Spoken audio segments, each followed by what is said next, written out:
بسم الله الرحمن الرحيم.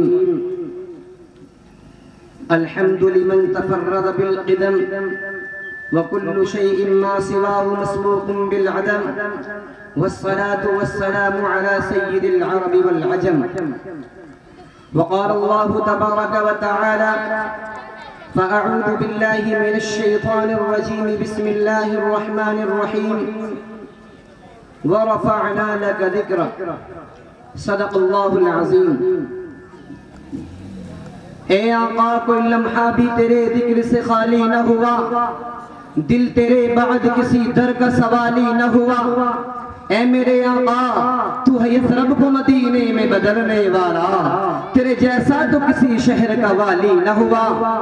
ہر حسی حسن محمد سے ہے خیرات کا طالب، ہر حسی حسن محمد سے ہے خیرات کا طالب. کوئی چہرہ بھی محمد سے جمالی نہ ہوا.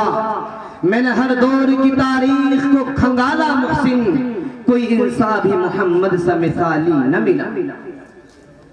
انتہائی واجب الاحترام محترم محتشم ذی وقار حضرات علماء کرام، مہمانان عظام، بزرگان دین، نوجوانوں، آج کی اس خوبصورت مجلس میں سیرت النبی صلی اللہ تعالی علیہ وسلم کے مقدس عنوان پر کچھ معروضات پیش کرنے کا شرف حاصل کر رہا ہوں. سامعین محترم، ویسے تو سیرت کے معنی لغت میں کسی کی کارکردگی یا کسی کے کارناموں کا احاطہ کرنے کے آتے ہیں، لیکن میرے آقا کی سیرت ایسی لازوال ہے، ایسی بے مثل و بے مثال ہے، ایسی کامل و اکمل ہے کہ آج تک کوئی مفسر، کوئی محدث، کوئی مقرر، کوئی خطیب، کوئی ادیب، کوئی شاعر، کوئی کاتب ایسا پیدا نہیں ہوا جس نے میرے آقا کی سیرت کو مکمل بیان کر دیا. سامعین محترم، آج تک جس نے بھی میرے آقا کی سیرت کو بیان کرنے کی کوشش کی، وہ بچپن سے لڑکپن، لڑکپن سے جوانی، جوانی سے بڑھاپا، بڑھاپے سے قبر کی پاتال میں تو اتر گیا، لیکن میرے آقا کی سیرت کا احاطہ نہیں کر سکا. چنانچہ میں ایک قدم اور آگے بڑھ کر یوں کہنا چاہتا ہوں: بحر لا ساحل لہا. میرے آقا کی سیرت ایسا سمندر ہے جس کا کوئی کنارہ نہیں. جس نے میرے آقا کی سیرت کے سمندر میں غوطہ لگایا وہ ڈوبتا چلا گیا اور یوں کہنے پر مجبور ہو گیا: یا صاحب الجمال و یا سید البشر من وجهك المنیر لقد نور القمر لا يمكن الثناء كما كان حقه بعد از خدا بزرگ. تو یہ قصہ مختصر. واجب الاحترام،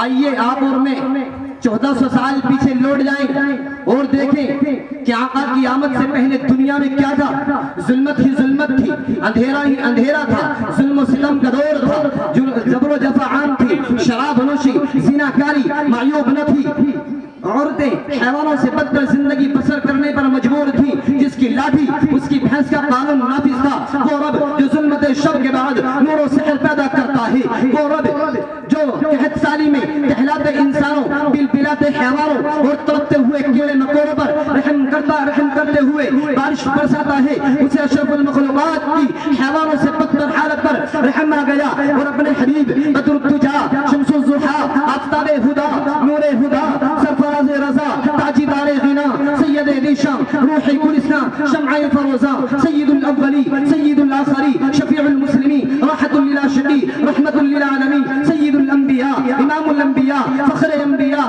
خاتم الانبیاء، حبیب کبریاء، جناب محمد رسول اللہ. کہہ دو صلی اللہ تعالی علیہ وسلم کو ختم نبوت کا تاج دے کر عبداللہ کے گھر میں بھیج دیا. واجب الاحترام، اللہ تبارک و تعالی نے میرے حبیب کو تمام دنیا جہان سے اعلیٰ بنا کر کے بھیجا ہے. چنانچہ آمنہ اپنے در یتیم کو دیکھتی ہے تو برجستہ یہ کہہ پڑتی ہے کہ خدا کی قسم میں نے آج تک اتنا حسین و جمیل بچہ نہیں دیکھا. عبد المطلب تشریف لاتے ہیں اور کہتے ہیں: آمنہ تم کیا دیکھ سکتی تھی؟ ارے تم گھر میں رہنے والی خاتون ہو، ارے مجھ سے پوچھو، میں عرب کے قبائل میں جاتا ہوں، میں نے مختلف بچے دیکھے ہیں، میں نے بھی آج تک اتنا حسین و جمیل بچہ نہیں دیکھا.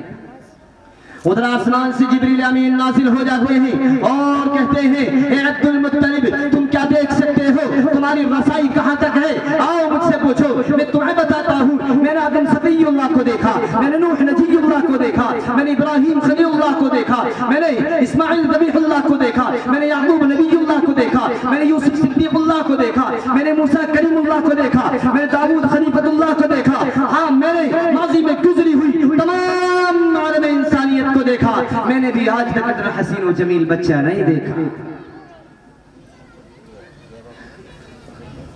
ادھر آسمان سے ندائے خداوندی آتی ہے، او تذکرہ کرنے والوں آؤ میں تمہیں بتاتا ہوں تم کیوں کر دیکھ سکتے تھے۔ ارے جب میں بنانے والے نے کوئی محمد جیسا دوسرا بنایا ہی نہیں،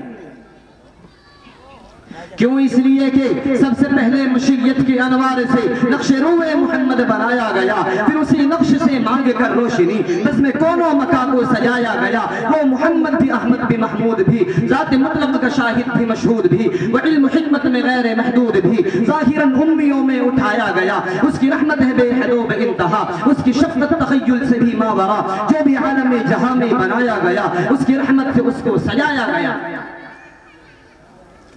اور امام اہل سنت والجماعت قاسم العلوم والخیرات حضرت مولانا قاسم نانوتوی علیہ الرحمہ فرمایا کرتے تھے، اے قاسم مجھے حشر کا غم ہو کس لیے، میرا آقا ہے وہ، میرا مولا ہے وہ، جس کے دامن میں جنت بسائی گئی، جس کے ہاتھوں سے کوثر لٹایا گیا۔ واجب الاحترام اللہ تبارک و تعالی نے اپنے حبیب کو دنیا میں بھیجنے کے بعد فرمایا میرے محبوب 40 سال تک نہیں بولنا ہے، 40 سال تک خاموش رہنا ہے۔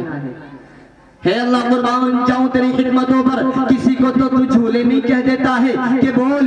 حضرت عیسیٰ علیہ نبینا علیہ السلام اپنی ننھی سی انگلی نکال کر چادر ہٹا کر کہتے ہیں انی عبداللہ آتانی الکتابہ وجعلنی نبیہ، اور کسی کو تو بچپن میں حکم دے دیتا ہے یا یحییٰ خذ الکتاب بقوہ، اور کوئی بھی شکم مادر میں ہے، ماں کے پیٹ میں ہے تو بشارت سنا دیتا ہے وبشرناہ بغلام حلیم، لیکن جسے تمام نبیوں کا ایمان بنانا تھا آخر اسے 40 سال تک کیوں خاموش رکھا؟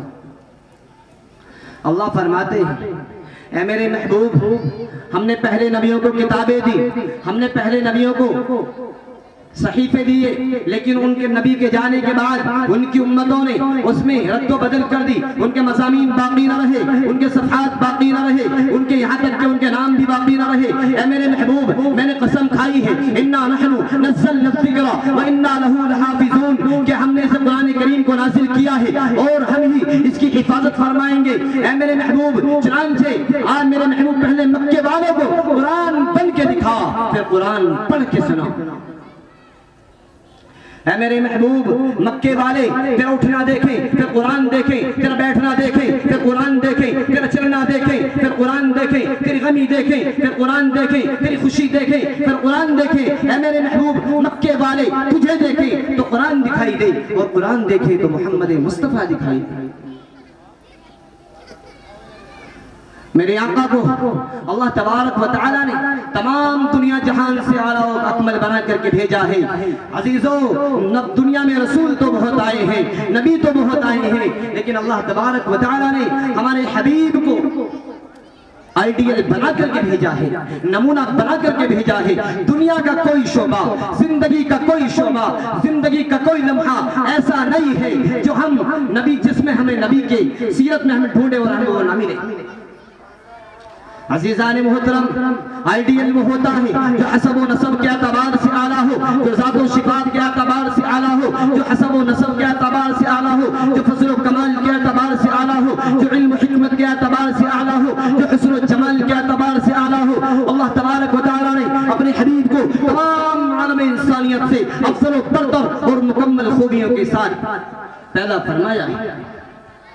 عزیزان محترم، اللہ نے میرے آقا کو اتنا اعلیٰ بنا کے بھیجا ہے کہ میرے آقا اٹھے تو آسمان کو عروج ملے، میرے آقا بیٹھے تو زمین کو سکون ملے، میرے آقا کو پسینہ آئے تو گلشن مہکنے لگے، میرے آقا لب ہلائے تو پھول جھڑنے لگے، میرے آقا حکم کرے تو سنگریز کلمہ پڑھنے لگے، میرے آقا ہاتھ سے اشارہ کرے تو قمر دو ٹکڑے ہو جائے۔ ہاں، رب نے میرے آقا کو اتنا اعلیٰ بنا کے بھیجا ہے کہ میرے آقا سر اٹھا کے بولے تو قرآن بنے، سر جھکا کے بولے تو